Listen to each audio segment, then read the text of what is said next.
we shape ourselves, we shift ourselves, we change, we let go of important parts of ourselves because we really want the relationship to work, or we just really want to be married for some people, right? And that's Yeah. part of what causes that sense of loss of self in a Yeah. marriage.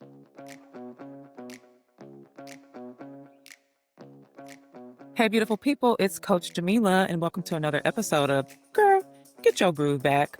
This week, we are diving into a conversation that is honest, freeing, and so necessary. I'm sitting down with relationship therapist, Dr. Ticily Medley, also known as Dr. T, and y'all, she came with the truth.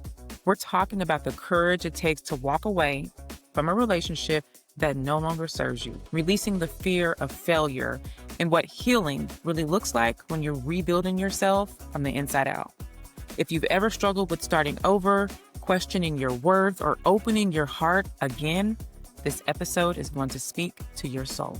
Let's get into it. Hey, y'all, and welcome to another episode of Girl, Get Your Groove Back. I am with my favorite, Dr. T, okay, relationship therapist, PhD. We are going to get into all the things relationships, and we're just going to dive right in. I'm so excited to have you on. Thank you so much for being a Yes. part of Girl Get Your Back. You are very welcome. I'm excited. Yes, we're going to have a good conversation. I'm Mhm. telling y'all, I think y'all need to take some notes. I just feel it in my Right. soul. So, the first question I have, I really want to ask you before we really dig into your story. I want to know, what does getting your groove back mean to you in this season of your life? Oh, you just gonna jump on in there, huh? Jump on in. So I don't think I'm perimenopausal yet, but it's Oh, Lord. on the horizon. And so, Yes. I'm really trying to figure out how to be healthy Mm, in like middle age. So that is a part of it, right? What does healthy look like for me right now, particularly being a stroke survivor, right? So, taking care of myself and all of that.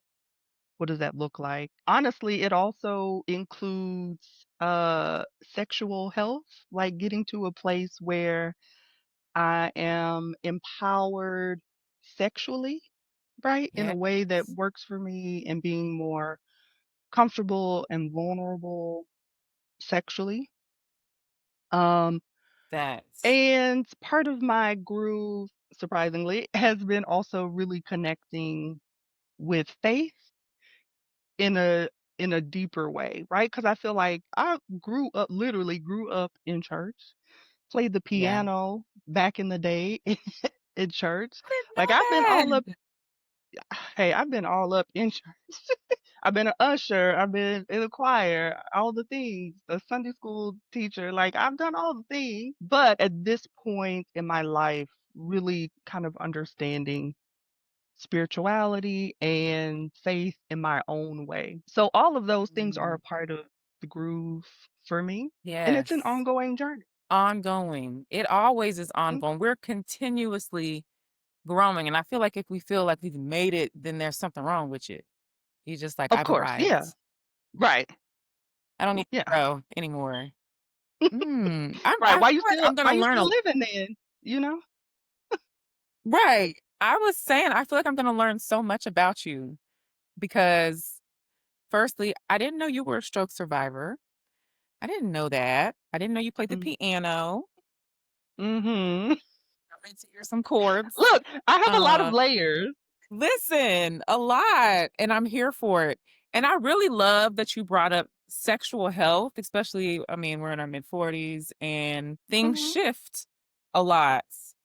And Right. so I think that's so important. So I'm so excited for you on this journey. Yeah, yes, and it's definitely Yeah. that, right? A journey. It's ongoing. Yeah, Yeah, absolutely. Absolutely. Thank you for sharing that. I feel like I want to dig deeper. We're going to circle back to the sexual health, but I wanted okay. to talk to you a bit. I wanted to talk to you a little bit about, I know you made the hard decision to leave your marriage, and I'd love to kind of understand the internal shift that happened with you when you realize it's time. Yeah. There's so much. Well, and honestly, so I left the marriage and I also left a toxic job around Mm, the same time. Both were having negative effects on me mentally, physically, clearly. But specifically with the marriage, so I was married for 23 years. mm, And even saying that, like, I still surprise myself, like, dang, girl, you was married a long time. Like, and the crazy thing is, like, when I think back to the relationship, the marriage, I've come to this weird place where I'm like, you know what? Our marriage could have worked. However, there were some things that needed to change had that to work, right? And those things did not change, right? So, it wasn't like a overnight decision. For me, it wasn't, right? There was a lot of right. praying.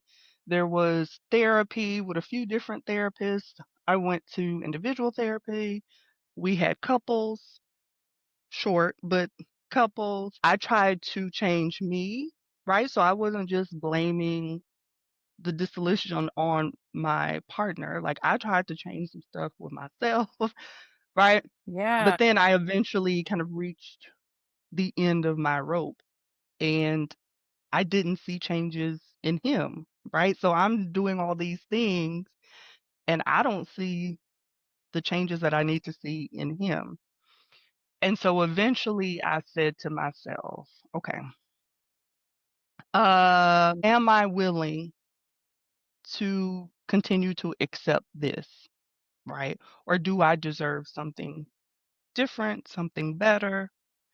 And I realize now I understand how my central nervous system was negatively Mm, affected in the relationship.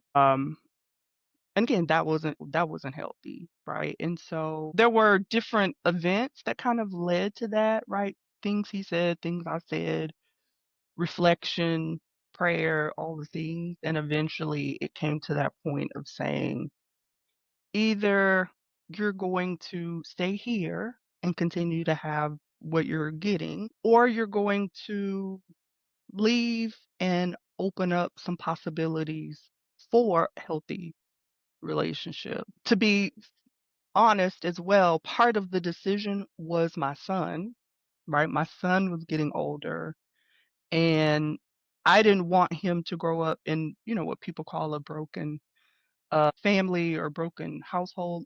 yeah. However, we would get into these arguments.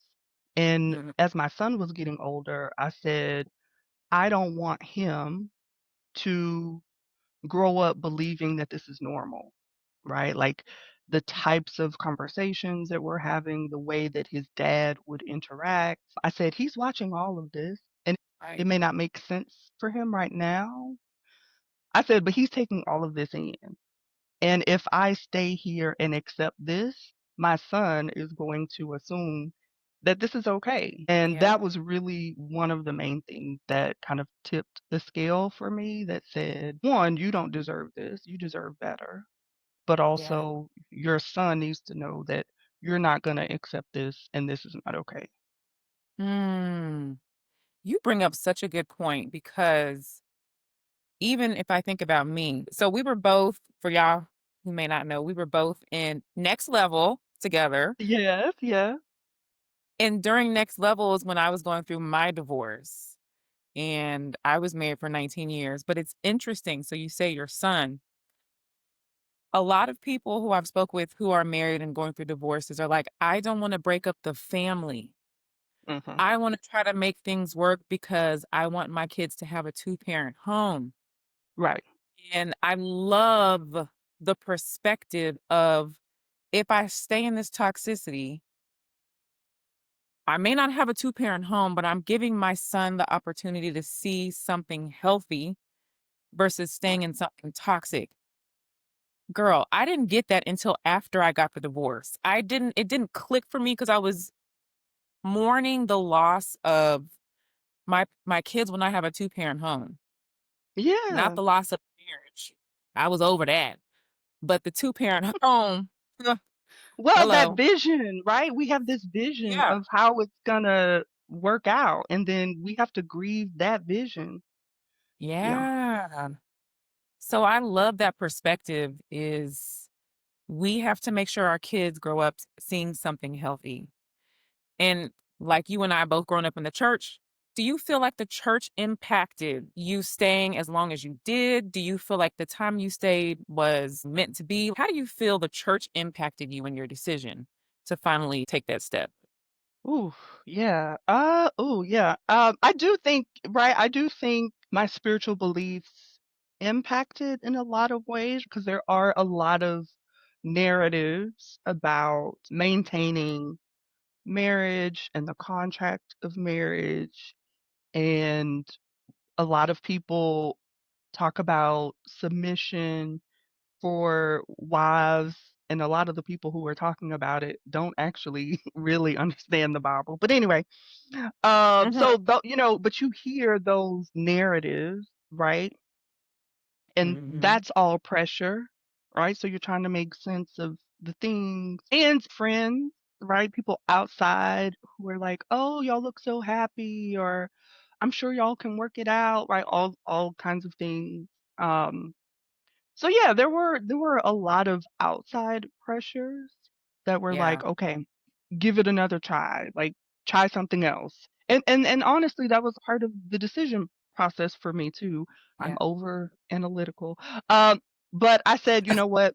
I want to make sure that I have no regrets." Right? So I'm gonna try all the things that I feel like I need to try so that if I finally make this decision, I have done all the things that I could do, and I don't have any regrets.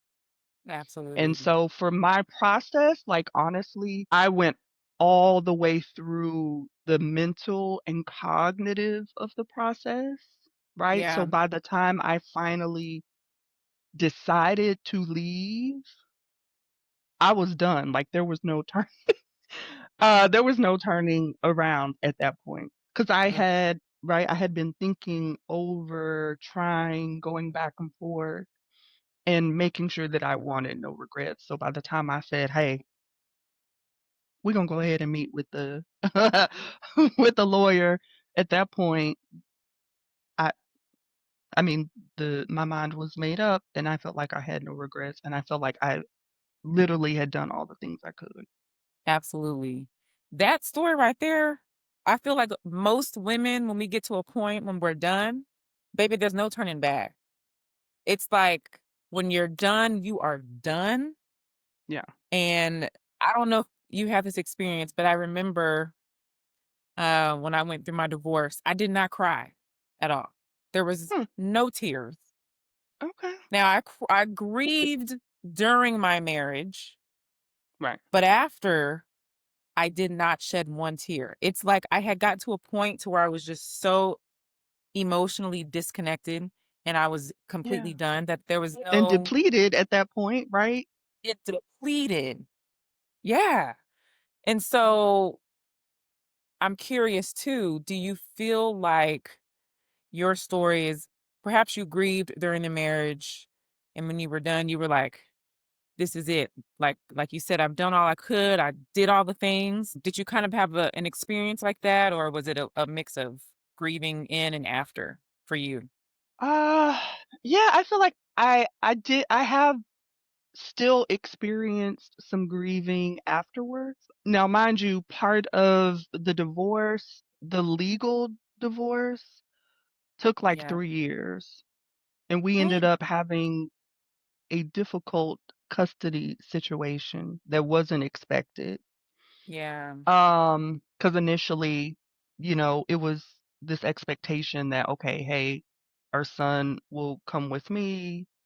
Financially, this is what we'll do. Boom, boom, boom. And of course, it Yeah. didn't end up that way. So those bumps in the road were part of that, part of the process that had an emotional weight to it.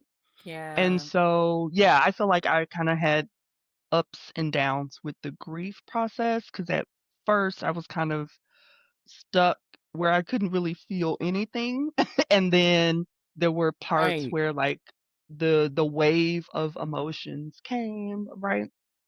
Where I would be Mhm. totally, like, overwhelmed, and then there would be something with the legal process where I just totally disconnected emotionally because I was over it at that point. So I Right. went through a few different, stages with mine. So I know which Yeah. I think is an important piece, right? That both Yeah. of our processes are valid, right? And there are other people out there who are going to say their process looked totally different from ours, right? And so understanding that you've got your own unique process because the relationship that you had with that person was unique, right? And so what you're experiencing, what you're feeling, what it looks like for you, it may look totally different, and that's okay. Yeah. Absolutely. You made me think of something too, because also a lot of people struggle with forgiveness. And divorces can be real messy. And I feel like you find out people's true colors in a divorce. I had somebody tell me, "Oh, they nice right now, but you just wait until things start really rolling. You start to see some other sides." Mhm. And it's very easy to hold on to this bitterness or this anger toward toward that person. Your experience, even as a therapist, what would you say, or how would you encourage people to move through that bitterness, anger stage for their own benefit, for their own self? Right? Yeah. Because honestly, resolving the anger and the bitterness is for your own benefit, right? That forgiveness is gonna benefit you mentally, and your physical health is gonna benefit from you if you can resolve that. However, Yes. anger is a real it's a real feeling, right?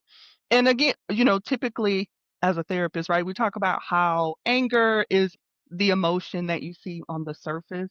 And so you've got to dig below and say, okay, what's driving that feeling? Is it disappointment? Is it frustration? Is it betrayal? Right? Is it hurt? Because there's all this other stuff under there, but it comes out as just, oh, I'm angry, right? Yeah. And so getting to that underlier is helping you know that you're starting to resolve that, right? So actually addressing the underlayers is part of that healing process. And there is a benefit to it because there's so much research that we have out there that if you are harboring that anger and holding on to that bitterness, right? It has physical effects. It has Say mental that. health effects. And so, what does that forgiveness look like? Hey, it can look like a whole lot of things just depending on the person, but therapy can help, right? And a few times because even grief has different stages or Yeah. phases that we may experience. So you may go to therapy for a few months and you're like, hey, I'm cool. And then a year later, it hits you again and you're like, wait a minute, what is this? Right. And so you may need to go back to therapy and work through some different stuff that's still related, right? But a different place. You're at a different place with it. Yeah. So therapy can definitely help. Getting connected to your faith or whatever your higher power is, right, that looks like for you can be helpful because, again, we've got a lot of research about having a sense of purpose in life Mm. is good for you, Yeah. right? Mental health wise, physical health wise, having some connection to things outside of yourself and also purpose overall. So, spirituality, therapy, social support, right? Whether that's friends or family, right? And getting to a place of learning yourself or Mhm. relearning yourself, right? Because there's a lot that may have changed after Right. divorce. How you see yourself, right? your identity, the values that you have. So getting to a place where you can get acquainted to this new person. So all of those Absolutely. things, I think, are a part of Yeah. that process of forgiveness. Yeah. Reclaiming yourself, Right? honey. Yeah. I felt like after my divorce, I was like, you are that girl. But before, my whole thing was being a mother, being a wife, and I lost Mhm. my identity. And a lot of people have, I would say, a glow up, but a glow up for real Yeah. after get out of these relationships and you're seeing them starting these businesses. They lose weight or maybe Yeah. they cut their hair. They just go through this whole different journey of Mhm. self Mhm. love. Yeah. Yeah. Do you feel about that? Do you feel like the self love thing is something that you see in a lot of relationships, even your own after divorce? And why do you think that is? Yeah, I do. Well, and mind you, I think part of the cause of particularly like our generation and older, I think Yeah. there's this, well, I think it still happens too, but Yeah. part of that process of losing themselves when they get married is due to a few different things. Right. I think religion is a part of that and some of those other social narratives that we have out there, again, about what you're supposed to be like as a wife, right? Or as a mother, right? We have all these narratives out there. So then Yeah. people get married, particularly women, right? We get married trying to fit into this box. And that Mm. box don't fit, Mm. right? And we change things about ourselves because we want the relationship to work, right? When half the time you shouldn't have even been in that relationship. But that's a whole thing. But yeah, we shape ourselves, we shift ourselves, we change, we let go of important parts of ourselves because we really want the relationship to work, or we just really want to be married for some people, right? And that's Yeah. part of what causes that sense of loss of self in a Yeah. marriage. And so then once people get to that point where they're like, okay, this just isn't it, right? This isn't working. Whatever has helped them to have that awareness or just get so fed up. Yeah. So then after the divorce, yeah, there's this process of getting reacquainted of who was I before? And mind you, we may not necessarily want to be that person, right? When I was like 23. Right. But there may have been some parts of that, some pieces of that you do wanna get connected to again, or Yeah. you may want to become a new person that you never took advantage of because you were trying to fit into whatever you thought you were supposed to be while you were married. And so, I think the big picture is learning how to be married and be free to be who you really are, right? You and Mm. your partner, both of you understanding who you are, so not getting married until you know who you are, and Oh, feeling confident in being who that person is, right? And having only marrying someone who actually accepts who you really are, right? Not some mm. fake presentation. Yeah. That's Girl, that's a whole like, we could stay there for a minute. That's a whole Right? It's the podcast. whole thing. Yes, it really could be. Yeah. Girl, because I did that. I'm a believer. I wanted to be a woman of God, and I am, but religion, not spirituality or relationship, but religion, I believe for me caused me to be something that I wasn't in many ways. And Mhm. so, and being unapologetic about who you are, being authentically yourself, and knowing that before you get married, That's a whole word right there. It really is. And it's hard, right? Because, there are so many narratives out there. Yeah. Why you not married? Why you don't have anybody, right? Like we get all these messages that we're not enough if we're not with somebody, right? And so Yeah. we settle or we sacrifice pieces, right? We rush through things because we want this picture that's going to please Yeah. other people, Mm. And that's not what it's about right? at all.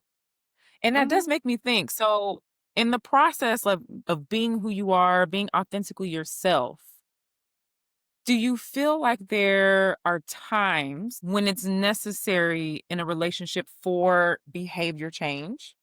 For example, maybe you all are being authentically yourself, but y'all are bumping heads because you don't like the way something is being done or vice versa. Do you feel like there's times when that's necessary to have like behavior changes within the marriage? Yeah, I do think, yeah, to be in a healthy relationship, yeah, you may have to change some things, right? And so, like with my clients, I ask them, okay, because it's hard. We're like, well, I don't know. Am I changing me or am I? And Yeah. so I say, hey, are you changing a a small behavioral piece here, right? Or are you changing a part of yourself? Because those are two Mm, very different things. So yeah. picking your shoes off the middle of the floor is a behavioral change, right? That Mhm. yeah, your partner is asking you, "Hey, don't throw your feet in the middle of the living room," right? Right. That's a minor behavioral change Okay. versus are they asking you to be a different person? Or, hey, you're a Christian and they don't want you to go to church. Or Mm, you speak English and Spanish, but your partner's saying, hey, don't speak Spanish around here, right? mm, Those are mhm. things that are a part of you that they are asking you to change. That's not a Yeah. minor behavioral shift, Yeah, absolutely. Thank you for putting that into perspective because I think behavior change is necessary in communication, obviously, talking right? to each other. And then you have the choice. I feel like we have the choice to say, I don't like that. And so I'm going to throw up the deuce. Or, you know what, let's work through it. Right. Uh, but hopefully you figure Right. that out sooner than later. That's the Right. thing. Well, and you know what? Because that piece, I feel like it's one of the biggest things with relationships too, is again, a lot of us rush into relationships and even rush into marriage, right? But if you actually take your time to get to know that person Yeah. and you allow them to get to know you, right? So Mhm. that you really know what they're like. What are they like when they get irritated? What are they like when they're disappointed? What are they like when they don't have money? Or when they do have money? Have you been able to Right. see them in different settings, in different environments, in different situations to where you really have a good sense of what their vexes are, what their strengths are, and they Yeah. know the same thing about you. They Absolutely. understand the things about you and they have accepted those things. Yeah. So a lot of us, we fall into these unhealthy situations because we haven't even given ourselves time to really know ourselves and really know our partner. Yeah. That's good. What were you most afraid of when you decided I'm choosing myself and I'm not turning back? Was there anything I should say that you were afraid of? And if so, what was that? Ooh, was afraid of making the wrong decision. There were points where I was like, how will I know if I made the wrong decision? The other thing that technically it was kind of like a fear, one of the things that gave me pause the family, Mhm. the family connections, and the friends that I would Mhm. lose because we were connected to my partner. Yeah. So there were family members who I was like, "Ooh, are we still gonna be cool? Will we still be connected? Like, will we still speak to each other?" Um, Right. and so when I say, like, I thought through all the things, um, I 'cause that was did. one of the yeah, that was one of the things I considered, like, "Okay, is it worth it?" Because I'm Yeah. gonna lose the connections with some of these families and friends even. Yeah. And so the good thing is so far, even family, right? I am still connected with some of his family. I'm sure he doesn't like it, but I'm still connected with the ones who were important to me, right? So, Yeah. Yeah. See, it's like we just have to take the step of faith sometimes and do the thing. And mm, then we discover the rest as we go along the way on the yeah. journey. Yeah. Right. Because we can, You know? we can catastrophize and imagine the worst in a lot of things, right? Some of us, people like me, we can imagine all the worst things, but also for those of us who are believers, right? You can talk to the Lord and say, "Hey, I know this relationship doesn't seem like it's going to work out, and this is the decision that I'm making. However, if it's your will, I would love to stay connected with these people in my life." Right? Mm, I feel like you can tell him all the things that you really need and want. He'll listen. right. That's right. He will go And he to the may be Lord. telling you, he may be saying, "Look, you don't really want to be connected." There may be some of them where he's like, "No, you really Yeah. don't need Let me just, you going to be all right, baby. Just it." trust me. Right. Trust me. You know what's crazy? And it may sound crazy. You may understand this, but for me, this is when I went to therapy on my decision journey. And I remember the therapist said, in my experience, it's taken people 3 months to come up with a decision, to have a knowing, like, this is what I'm going to do. Because I was like, how long is it going to take? I was just so torn, really, because of my kids. Yeah. This is crazy, I know. This wasn't my ultimate decision, but this is what happened. I asked my children's father, I said, hey, do you want to go on a walk with me? He always said no. He never went on a walk. Always said no. And I said, I'm just going to ask. And I knew he was going to say no. He was like, no. I went on that walk and I said, I'm filing. I'm done. Now, people may not get it. The walk or him saying no was not the decision. Mhm. Him saying no was like, got it. It's never going Confirmation. to change. It was like confirmation. And it sounds maybe petty to some people, but that in my mind on that walk, and it was about 3 months too, girl. It was like right at that 3 month mark. I was just tossing, like, I don't know. Back and What forth. about my kids? Yeah. Yeah. I knew I did not want to be in that situation. I was miserable, but that is what it was for me. He said, nope. I said, okay. I went on a power walk. I said, I'm done. I know this is Yeah. it. Ooh-wee. Yeah. Um, so I've heard people who've had little things like that, like it seems very small, but in to you, this was a big thing. This was my ultimate decision. Did Right. anything like that come across for you? Maybe not, something as simple as a walk, but was there a point where you were like, I have decided. I have made my decision. There's no more back and forth. Like you were completely clear with what you were going Mm. to do. I feel like I actually had a few of those because, my my process, I'm an overthinker. So my process stretched out. I don't even know how long it was, but it was definitely more. Um, So I had a few things, like, there were a few just like, Right. a couple of things that I won't specifically mention, but we did have one conversation. Cause mind you, my ex-husband had I'll say he tried to leave a couple times, or at least, like, said he wanted divorce a couple times over the years, right? Yeah. And so at this point, I'm like, "Okay, well, you already expressed that you were frustrated, you were unfulfilled, whatever."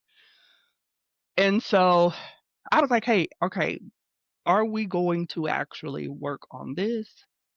And if so, what are we working towards? Like, are we on the same page about what we want this to look like?"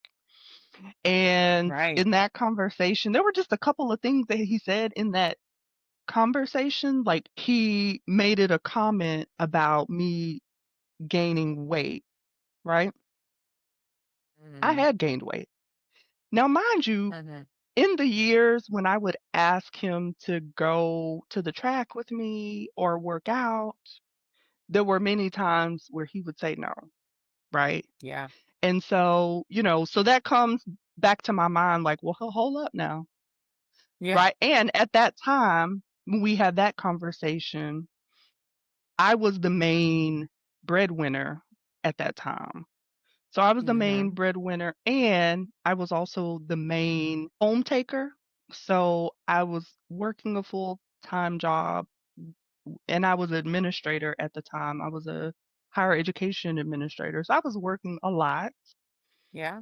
And when I would come home, I was the one who was taking care of our son, right? Mm. And so all of these things, like, well, yeah, when am I going to have time to work out if I'm doing all this, right? Yeah. So there was that piece about, oh, so you going to bring up the weight gain, right? I knew that was just pettiness, right? Yeah. And Yeah. then part of that, one of the things he mentioned, I said, I'm just asking you to help small ways, right? Wash the Yeah. dishes. And he said, yeah, I decided years ago I wasn't going to wash dishes. I wasn't going to help you with the dishes. I said, you don't say. I said, so Huh. you're intentionally not being a help meet that you could be, right? Particularly knowing all the things I'm doing. And you have continued to be that person over years, right? Based on his word. I made the decision not to help you. Mhm. And, some people may say, oh, it's not just dishwashing, I right? got you. That statement Yep. let me know, okay, so this is you, right? And this is who Mhm. you are in this relationship. Yeah. So that conversation was when I said, Ticily, you can either continue to accept this Mm. and you can't complain because you're accepting it, right? So either you're Oh. going to stay here and accept this or you're going to say, nope, that's not for me. Yeah. And that's when I changed. That's when I said, okay, I'm done. Mm. Girl, that okay. That part you said, either you can accept this, because that's what a lot of us do. We accept the Hmm. behavior Right. and then we sit in toxicity. And then, like you said earlier, it impacts our health. People better realize how important it is to partner up with somebody who's going to help you and not break you, because your health Mm. is impacted in so Right. many ways. Hmm. So many ways. And I think we Hmm. just forget. I mean, I'm guilty. So many of us have the rose colored glasses on. We ignore the red flags. And then you find yourself sick Hmm. because Literally, right? lit Literally. physically sick. I Yep. have seen that. I'm sure you have seen that. I've seen that with my Hmm. clients. They end up getting Hashimoto's. And I always ask them, did anything significant that was super stressful happen in your life before you started getting these symptoms? Every single one of them. Every single one of them, sis. I went through a divorce. I was in a toxic relationship. Somebody passed away. It's something connected to Mm, stress. yeah, And so people have to do a lot of internal work and understand the importance of partnering up with the right person. I'm right. guilty. I'm guilty too. Yeah, Lord. yeah. So, But again, to be fair, look at all of these systems out here that yeah. pressure us into accepting relationships that aren't healthy. It's A so lot. deep.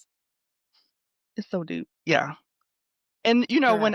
when I think about how many, I'm pretty confident in saying this, probably about 95% of my clients of color, and probably Yeah. about 90% of my clients are women of color. But Yeah. so out of that group, I would say at least 95% of them have unresolved trauma, right? Things that they have experienced, multiple losses, grief, right? Abortions, miscarriages, Mhm. breakups, right? All these things. And on top of that, COVID.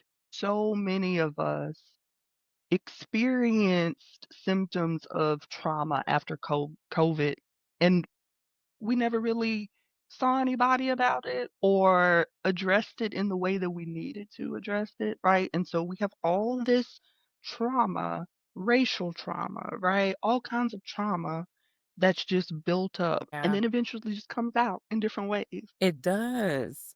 I read Mhm. something the other day. It was like it's important to heal yourself so that you don't bleed all over Mm. somebody else. And to your point, trauma, childhood trauma, unresolved trauma, in your experience with your clients, how much of that has impacted relationships and broken relationships from just unresolved trauma? Yeah. So much. Yeah.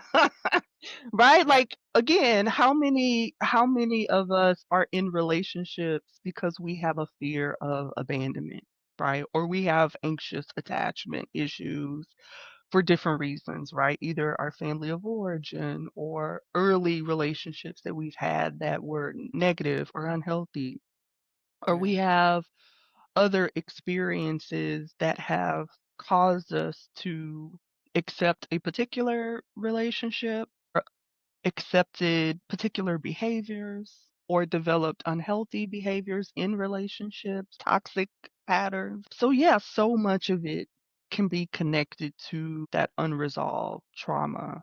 Again, which Oh, is why it's important to, hey, get your healing, get a therapist, a good one now, a good therapist. yeah. Um, Okay. but really get to know who you are and what Yeah. works for you. Like Mm, my difficulty with central nervous system stuff with my partner wasn't all just him. To be fair, it yeah. wasn't all just him. Like there were some when I went to a therapist last year after I was in a car accident, Yeah. and it was minor-ish. It should have been minor, but I mean, it was still a car accident, and it could have been much worse than it was, right? So I was intact. So I went to a new therapist after that, and it made me realize how many traumatic experiences I have had over the course of my life. I Mm, was assaulted at work once several years ago, right? Um, that car accident, technically my stroke by itself was traumatic. There was essentially an interaction with my ex before our divorce was finalized where he assaulted me. There were things in college. I had a stalker when I was in college. There were all these things, right? And again, I had experienced these things and just kind of pushed through it. Yeah. right? Never really stopped to deal with those things. Didn't know that those were things that needed to be addressed, right? Until I got older, right? So after that car accident, I was having kind of flashbacks of the car accident. I noticed I was hyper vigilant when I was driving, and I never had that, right? I love driving. Right. Well, Houston will take you a totally different place, but but as a Right. therapist, I was like, "Girl, you know what this is, right? Hypervigilance, flashbacks, like this is PTSD. What are you doing?" So I was like, "Okay, I'm gonna go see a new therapist," right?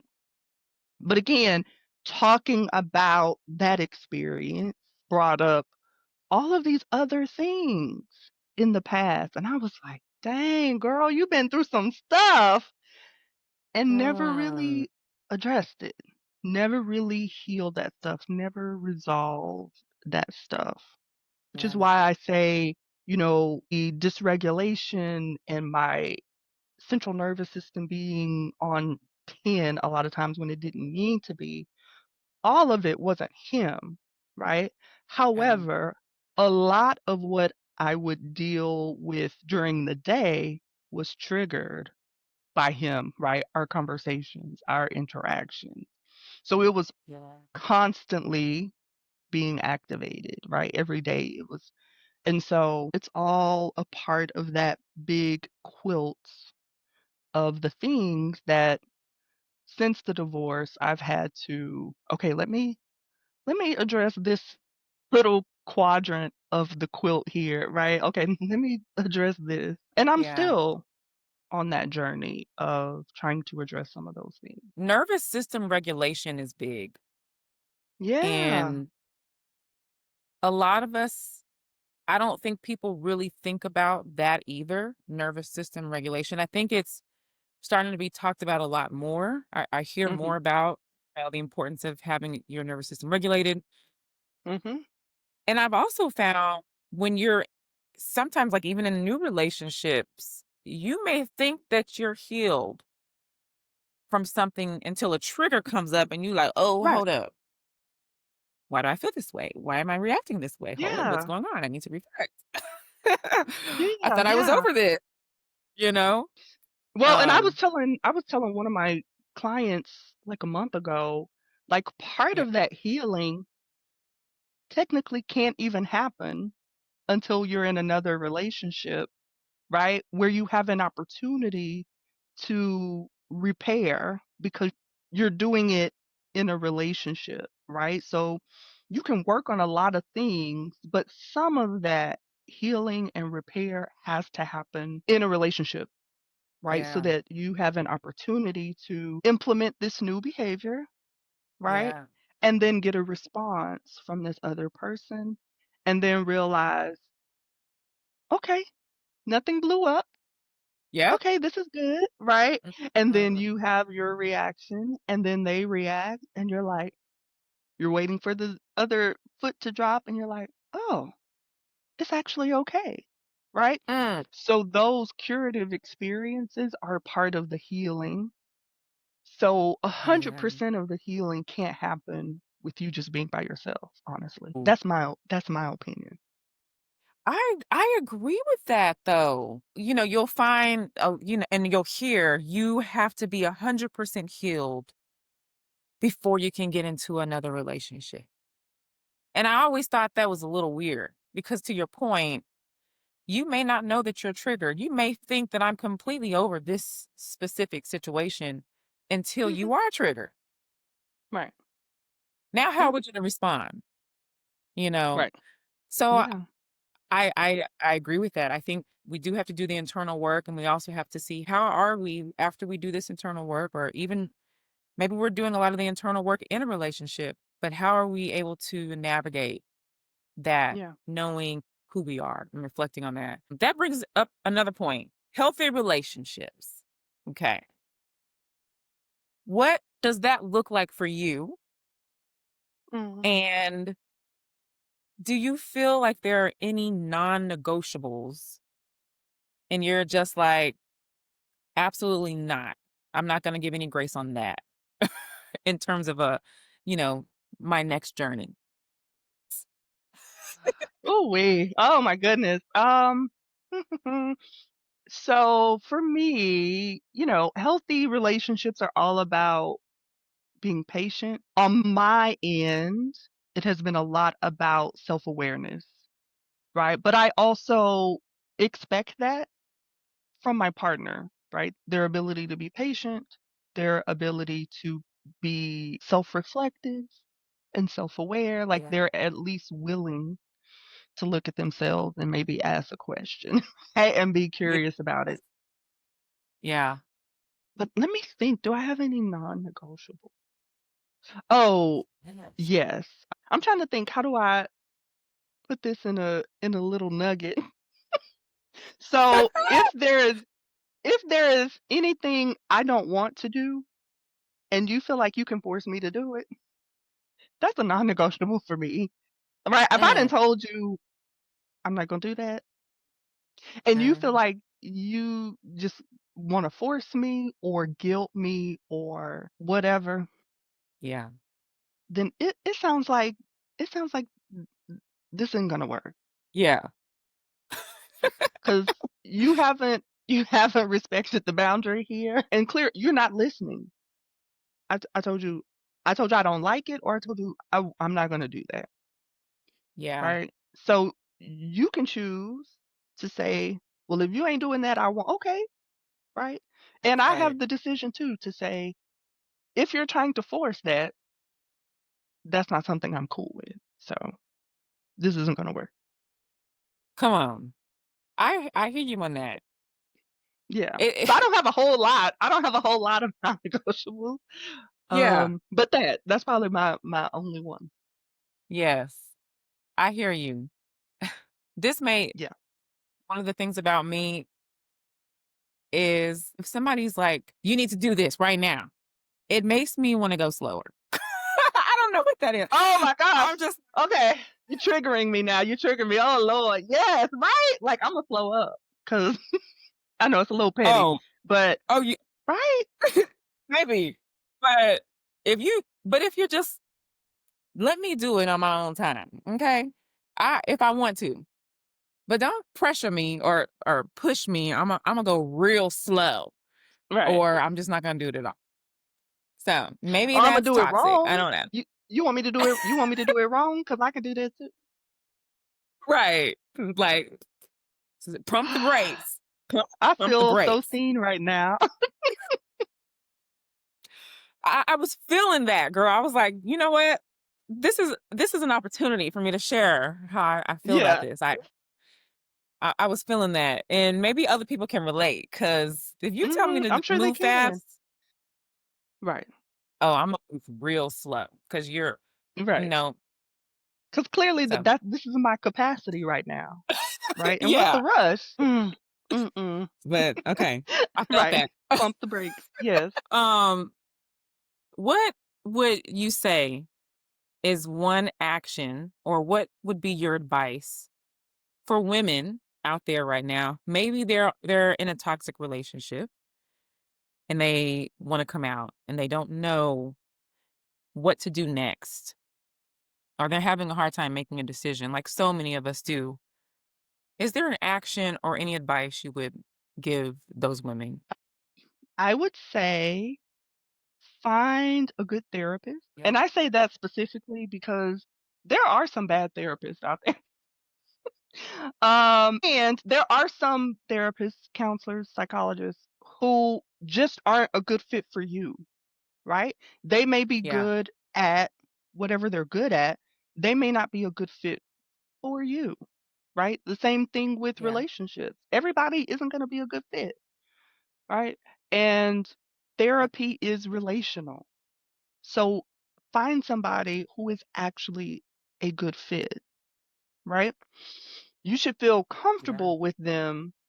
They should be willing to push you a bit when you're ready to get pushed, but you should feel comfortable with them, right? Comfortable enough to be honest with what you're dealing with, right?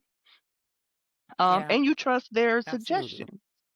If you're not willing to trust their suggestions, why are you with them? They wasting their breath and Okay. you wasting your time and your money.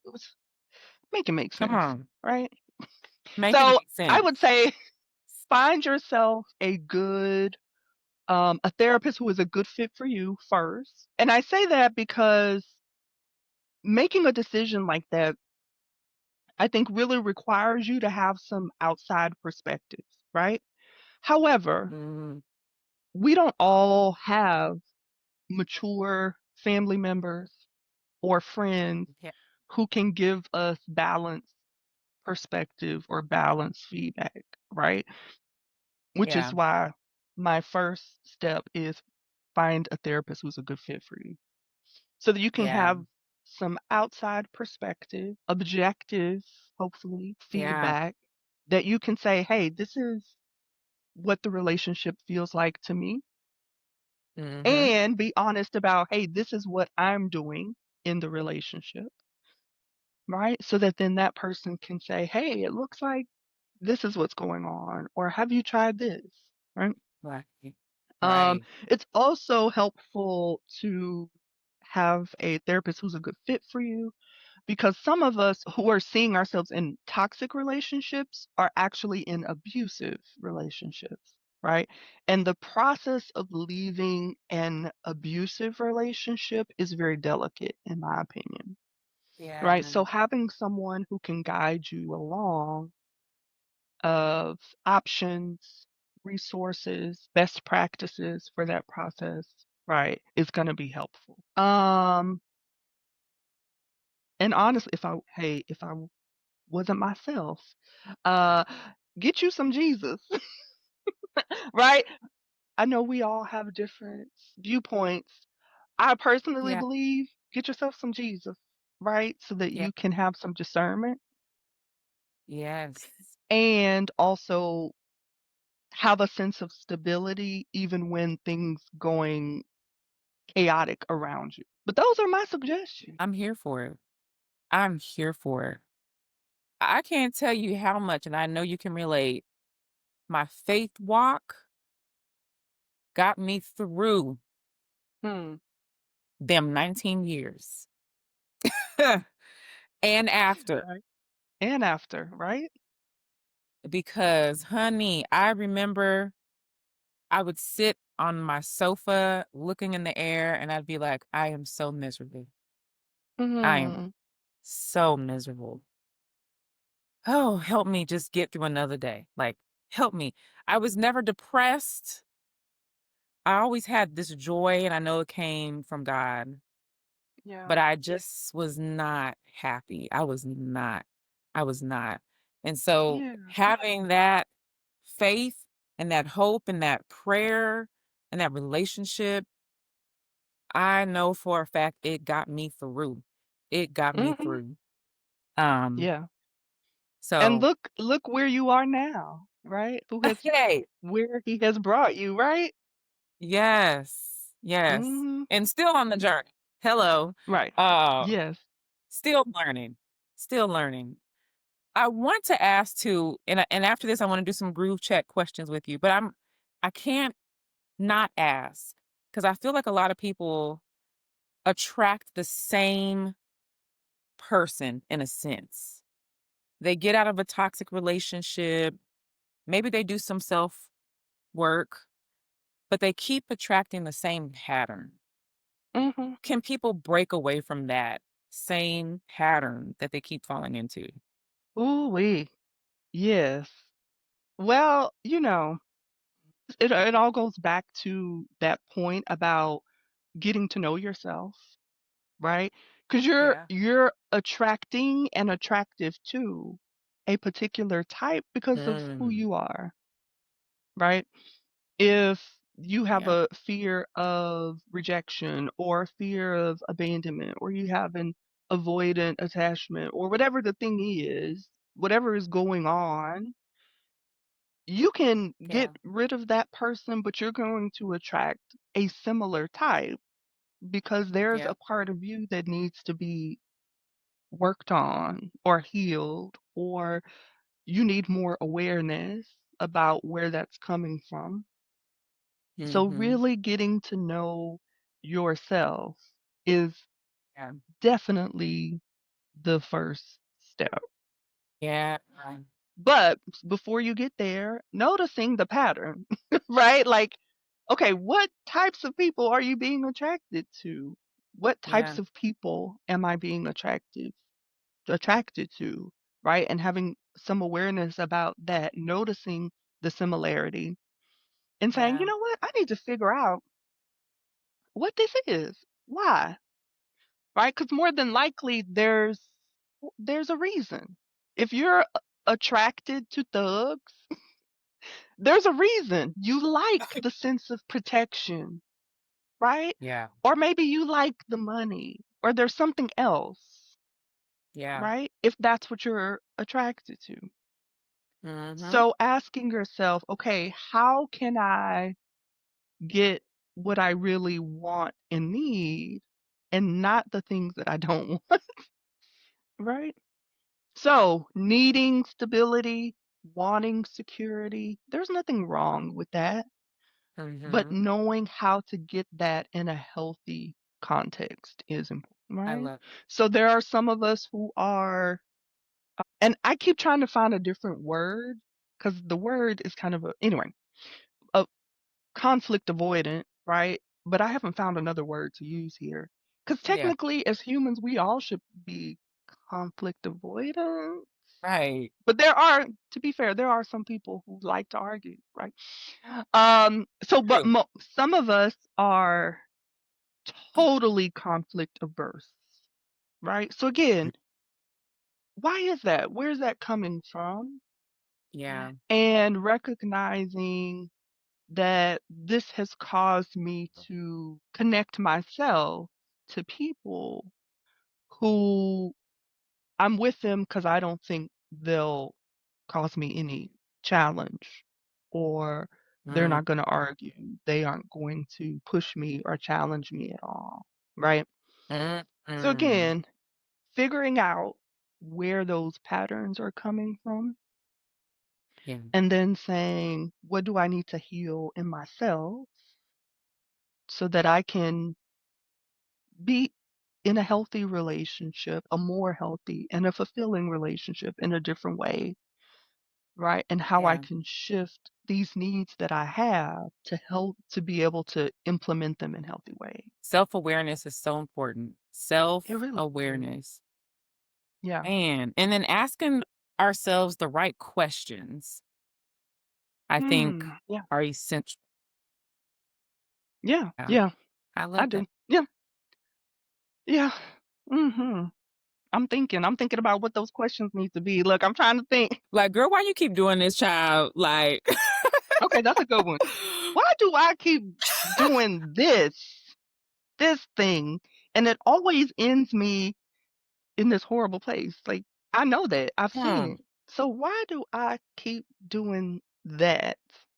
Mhm. why do Yeah, I keep that's a doing good that? question. You, you know, a question that I asked myself after the divorce and all that, and I was just like, what does love look like for you? And That's a good one. I was like, okay, what does love look like? I had a hard time kind of Mhm. really boggling down what that looks like for me. So I think asking those questions to ourselves and just sitting with it and reflecting, man, it makes your mind just like, ooh, go. So I think that's important. Find those questions Yeah. too that are going to That's a good impact question. thought process. Right. Yeah. What does love look like to you, Yeah. girl? What does love Well, look like and to y'all? And what's that? right. It is one of the exercises that I use with a lot of my clients.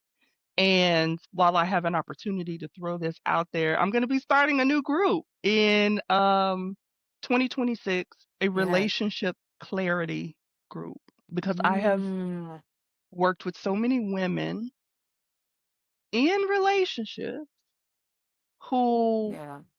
they don't feel totally fulfilled and they can't figure out why, but they stay in the relationship because, right, some of the things I've already said, either they don't want to be single, they're afraid that they won't be able to find anybody else who's just as good or better than who they're with, or those tend to be the most common, but there may be other reasons, right? So they just kind of Yeah.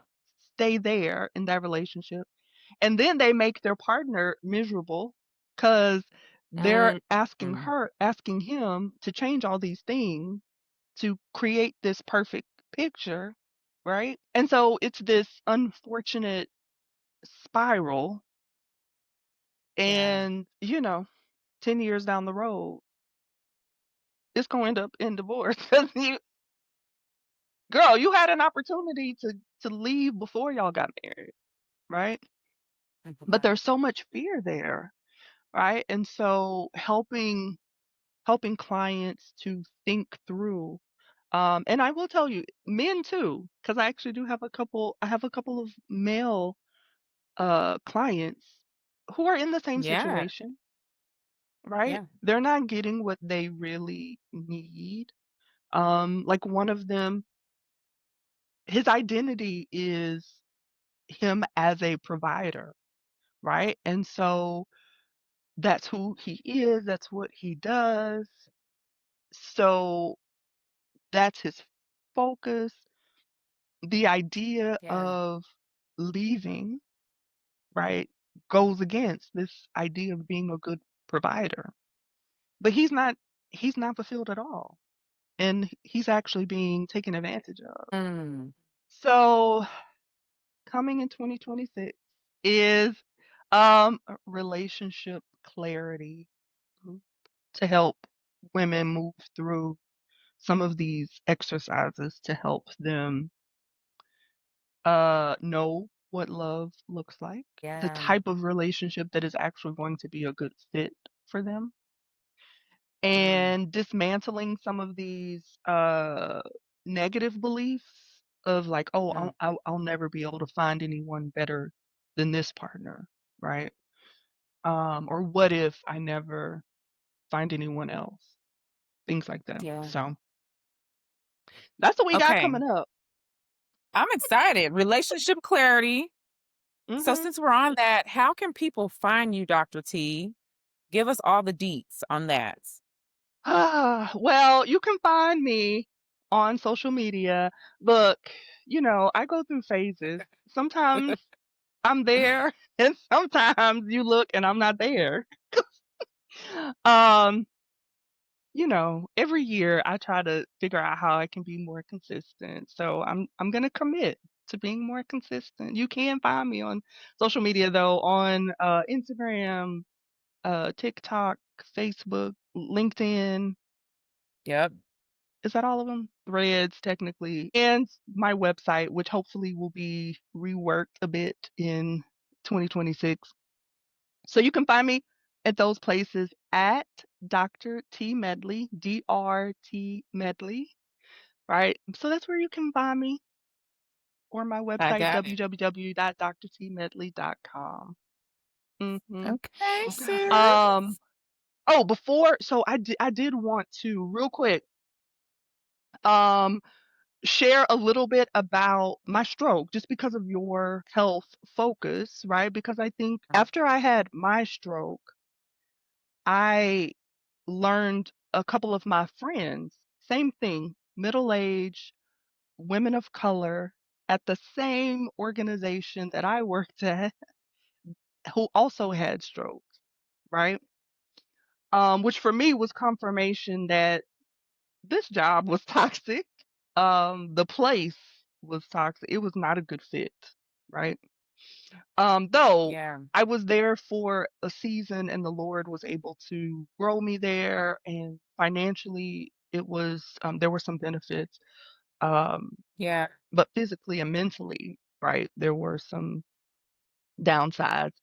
Um, Yeah. Now I do believe that my stroke, um, it was all a part of the Lord's plan, right?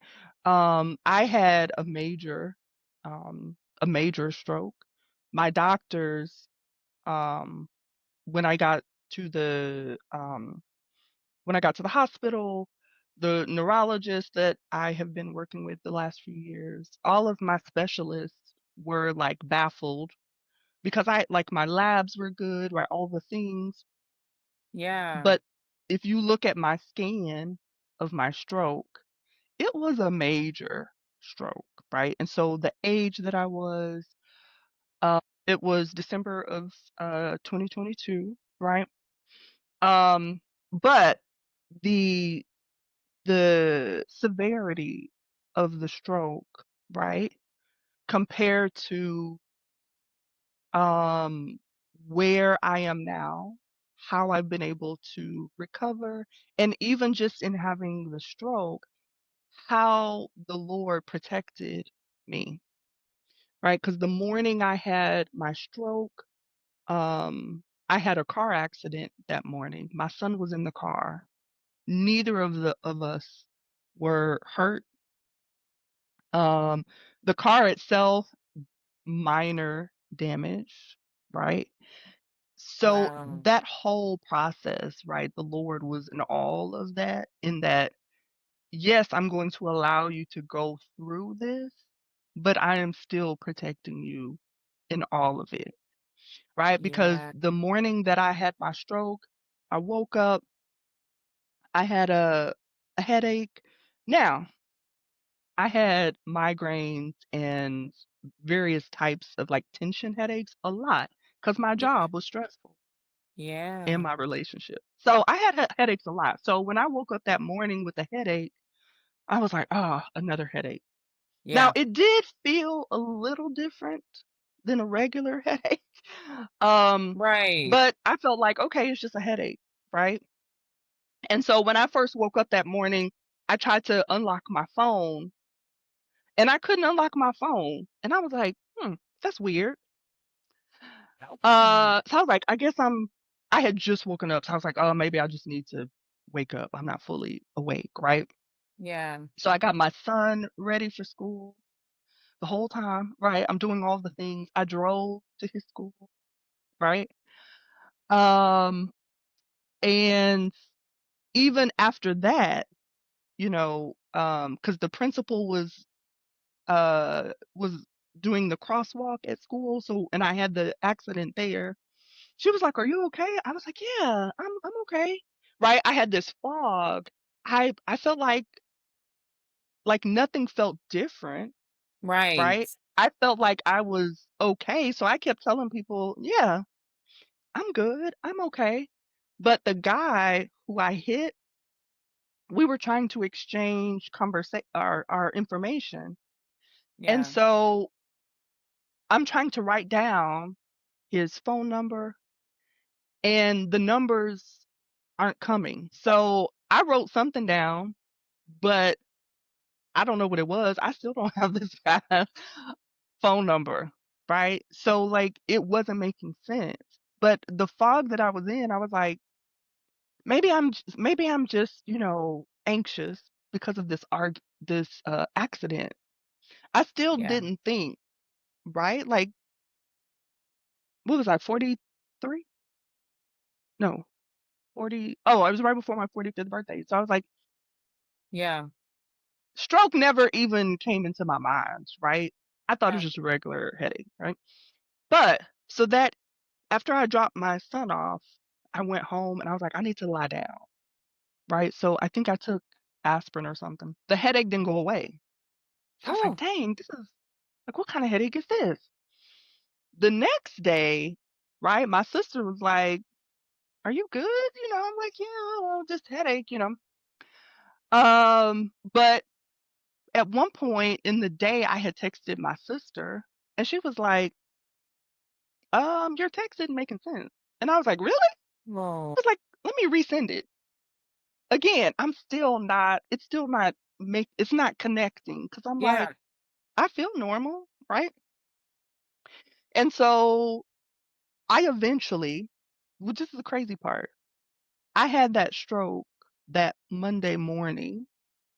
I didn't go to the ER till Wednesday evening. Ooh, girl. Now, I had went to a urgent care on Yeah. Tuesday, I think it was, and actually, I went to my PCP, my provider. Right. Nobody said anything, right? Now, people would say stuff to me, and like some of my even then, my comprehension wasn't. It was foggy, like it wasn't make sense. But I knew what I had been to enough doctor's appointments that I was able to get my way through those Yeah. appointments. But Yeah. again, I never raised any flags because how I didn't know. I was like, if something's wrong and I go to the doctor, like they should be able to know that something's wrong. And none of them said, right? So eventually I went to the ER Mm. and I told them my symptoms, boom, boom, boom. They're like, you have a CT scan. I was like, okay, let's go, whatever.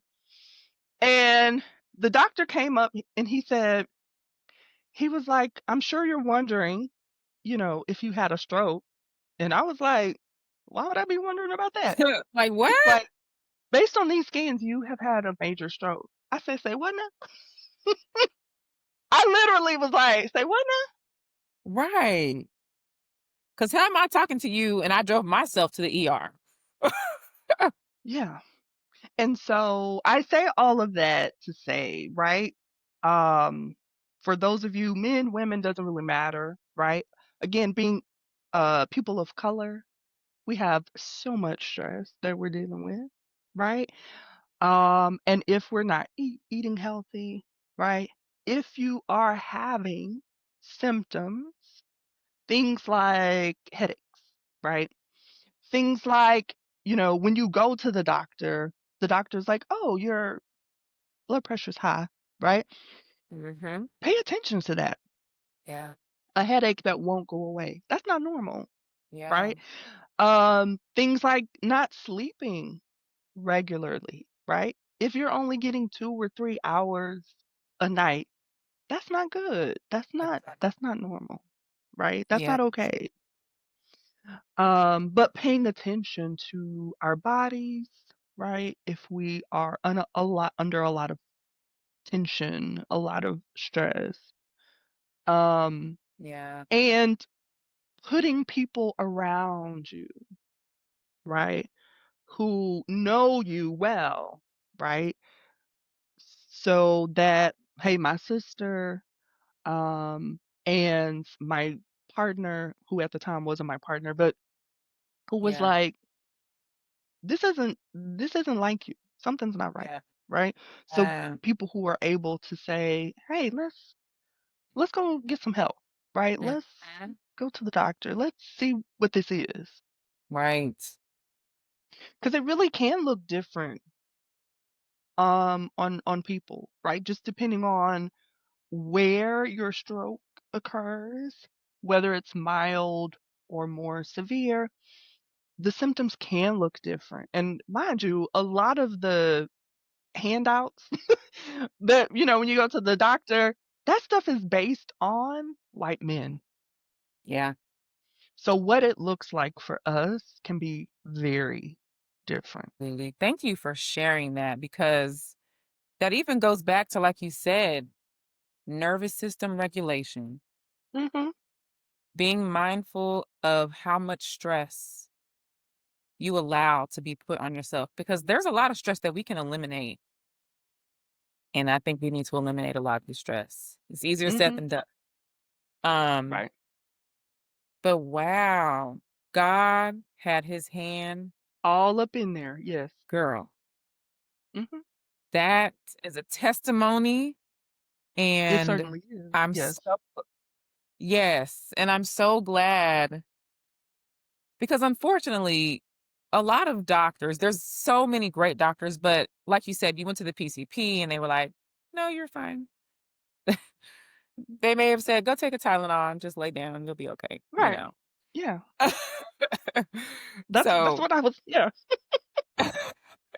it's, Mind you, I had a whole stroke. yeah, you're like, But yeah, We gotta advocate. We gotta advocate, especially as women of color. You really have to advocate for yourself, and yeah. and you have to listen to the whispers that your body is whispering. Mhm. Because sometimes we just wait for our body to scream at us for us to say, Right. "Oh, And break down. I gotta get." Yeah. Yeah, yeah. Yeah. So yeah, pay attention. Pay attention. I love that. I gotta do some group chat questions with you, girl, before Okay. we go. Okay. So it's like rapid fire questions. I'm gonna ask you a few. I have quite a few of them, but I'm just gonna pick out some. Okay. I always tell people you got 15 to 30 seconds to answer depending on the question. Okay. Okay. Well, look, Imma go ahead and tell you, one of the side effects of my stroke is my comprehension is still affected, right? So you've gotta say it slowly, and it may take a minute for me to process before I respond. So you might have to give me, like, 45. 45 seconds it is, boo. It's all good. We got it. Alright. Okay. I'm ready. So the first question, a red flag you can spot from a mile away. Ooh, in relationships or just look, I got questions. Are we talking about relationships or just, like, in like, people? Let's say in relationships, since that's what our focus is today. Okay. Okay, a red flag. Ooh, we so many. Um, mm, uh, okay, this is gonna oh, it's always, it's context is so important. That's okay. Um, Come on with it. but, your partner freaks out if you touch their phone, right? That's a red flag. Now, Ooh, here's some context here, right? Because 'cause I'm a psychologist, and so I conduct business on my phone. So I do lock my phone, right? Because I do have client information connected in my phone, right? yeah. Because I have access to all my emails and all the things. So I do have a lock on my phone. However, if my partner was like, "Hey, I wanna look at boom, boom, boom," I could hand them my phone and be like, "Okay, you can look. However, you can't go to this app because that has private information," right? Yeah. But I could hand them my phone and be like, "Okay, you wanna look at my pictures? You ain't gonna see nothing in there. You can go Okay. through my text," right? Now Yeah. you might not like what you see, but it's not gonna be anything, like, inappropriate, you know what I'm saying? Right. Right. So, if your partner freaks out if you just even get close to their phone and they can't unlock your thing and give you access, Huh. you already know it's something in there ain't supposed to be up in there. That's a red Mhm. flag. I like it. I'm here with it. Yeah. Yeah. That's a good one. I was gonna say too, sometimes you put your phone upside down all the time. It's like upside down, but if you were to like, oh, touch it, hey, hey, hey, hey now. Right. What Mhm. what you doing? If they It's blow like, up, whoa, yeah. Okay. pump the What you got brakes. Jesus in there? Yep. Like what? Okay. Mhm. So what's a green flag? A green flag that instantly catches your attention. Ooh. A person who's self-reflective. Like Mm, if they're able to say something that lets you know they thought about either thought about who they are or thought about why blank, right? But you can tell that they have been thoughtful in their behaviors or their beliefs, their decisions. Green flag. green flag. Mhm. Okay. Something that you used to settle for that you absolutely don't anymore. Ooh, that's a hard one. Oh, I'm trying to think. What have I changed? Oh, ooh. I don't know if I should say this one. Um, I feel bad saying this. Um, but accepting a lack of sexual satisfaction. I used to accept it, Ooh. but I don't anymore. Oh, you better say it. You better say that because Yeah, that's necessary. Nobody wants to be unsatisfied. Okay. right? No Can't be more. tense all the time. Yeah. No more of that. And that's a fact. Mm-hmm. Okay. Mm. Okay. So my last You one. gonna get me in trouble. Listen, we're being real up in here, okay? That's what we need. Listen, you are helping the Yes. people. Don't accept it. Don't accept it. Be strong. Okay. Mm. Right. So my last one. What would you say you are manifesting in love or life for 2026? Ooh, okay. I am okay, how do I want to state this? So I have been dealing with a financial scarcity mentality. And so for 2026, I am manifesting a relifting, not a re, no, just a lifting of Yeah. that mentality, right? And letting go of that scarcity mentality, taking some risk, but calculated risk, but Yeah. also I feel like the Lord has been trying to show me, like, girl, I can provide for you if you would just allow me to do that and believe. Like I can provide even more if you would just, you know what I'm saying? Mm-hmm. Like believe that and accept it. So that's what I'm trying to embrace all of that for 2026. Yes. Yeah. I love it. I'm with you on that. We ain't doing no scarcity mentality. Mm, It's all about abundance in every aspect, physically, spiritually, yeah. financially. I'm here for it. I'm here Mhm. for it. My closing question, if you could whisper one truth to the version of you who may have been scared to start over, what would you say to her?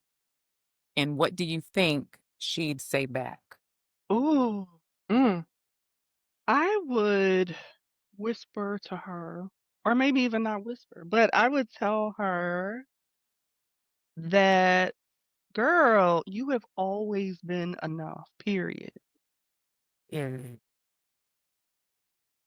yeah, And the response would probably be, hey, I received that.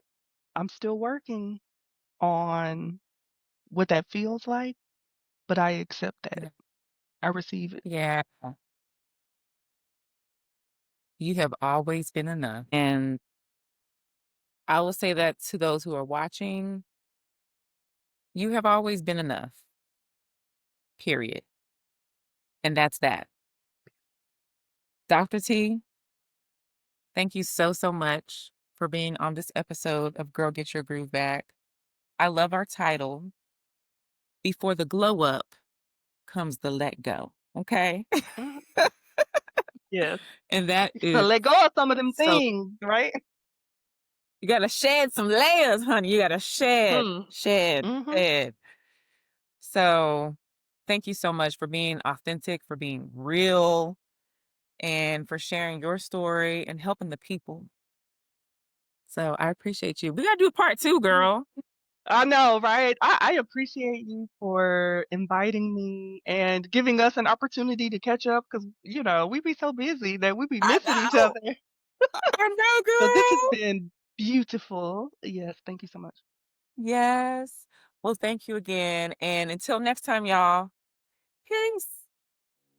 Oh my gosh, this was such an empowering conversation. Dr. Ticily said so many things that we needed to hear, but the one that stood out the most is this. If you want healthy love, it starts first with you, not with a partner, not with a title, not with the relationship status, but with your willingness to be self-reflective and self-aware and honest about your own patterns, needs, and growth. You can't build something healthy if you're not showing up for yourself first. So I hope this episode resonated and reminds you that the work isn't about perfection.